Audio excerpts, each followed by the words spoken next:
bersama Bapak. Saya Asnan. Bapak Asnan ya.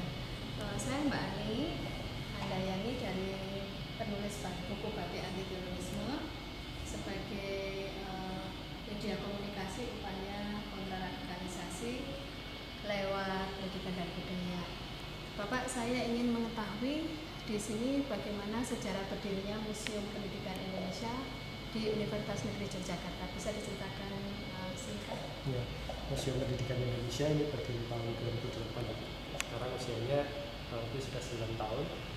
Selama 9 tahun ini memang diinisiasi oleh WNI untuk kemudian membangun Museum Pendidikan.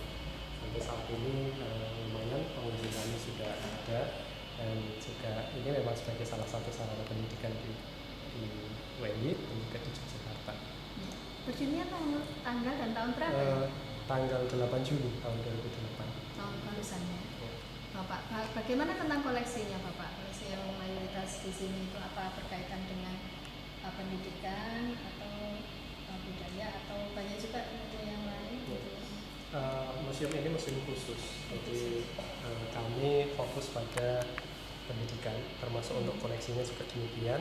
Koleksi-koleksi yang kami miliki adalah yang terkait dengan pendidikan di Indonesia. Oh gitu, seluruh Indonesia ya Pak? Indonesia. Terkait dengan Indonesia, bukan. Kalau seluruh Indonesia nanti mungkin akan banyak sekali. Oh, hanya kaitannya. Bagaimana dengan luar negeri, misalnya teori-teori pendidikan dari luar negeri? Kami fokus ke pendidikan di Indonesia. Kalau kemudian itu diadopsi di Indonesia, kami juga mengoleksi itu untuk ya. Sekarang mengenai ini Pak ya, bahwa kita itu sekarang banyak marak tentang aksi terorisme ya. Juga upaya dari TNI Polri ternyata tidak bisa begitu saja mengeliminir atau menghentikan usaha-usaha radikalisme itu, termasuk yang sepanjang tahun 2016 kemarin. Nah, Bapak, ini ada suatu gerakan budaya Pak, yaitu gerakan untuk melawan terorisme itu sendiri. Bagaimana menurut pendapat Bapak dengan gerakan batik anti terorisme itu Pak? Saya kira setiap gerakan yang dilakukan oleh masyarakat untuk kemudian menciptakan suasana kondusif di tengah-tengah masyarakat itu tidak bagus.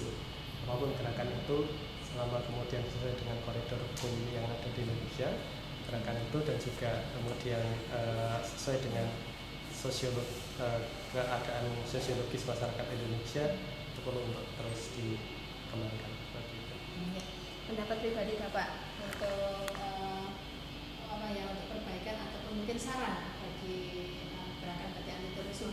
Selain itu Pak, ada informasi Pak nanti kalau kita juga punya roadshow ya, untuk memberi pelajaran atau membuka wawasan bagi masyarakat bahwa radikalisme itu bisa kita atasi atau kurangi lah ya, itu dengan lewat pendidikan maupun budaya. Karena pendidikan kan Bapak tahu sendiri ya, itu adalah salah satu cara untuk mencerdaskan bangsa, juga dalam tahun kesekian itu bisa mengubah pandangan yang tadinya itu masih mungkin kurang ya, sesuai, kemudian kita bisa memberikan kemajuan bagi bangsa itu. Nah Pak, pendapat Bapak mengenai bisa membuat masukan? Pendidikan itu kan upaya untuk melakukan perubahan sikap itu, sehingga kalau kemudian gerakan apapun yang dilakukan oleh masyarakat, saya kira perlu untuk kemudian ada tidak hanya pola pikir, tetapi juga masyarakat dalam bersikap. Pada saat sebuah gerakan itu hanya melakukan perubahan pola pikir, itu belum menjadikan sesuatu. Tetapi kalau kemudian sikapnya sudah berubah, tindakannya berubah, nah itu pendidikan. Gitu. Terima kasih Pak atas waktunya.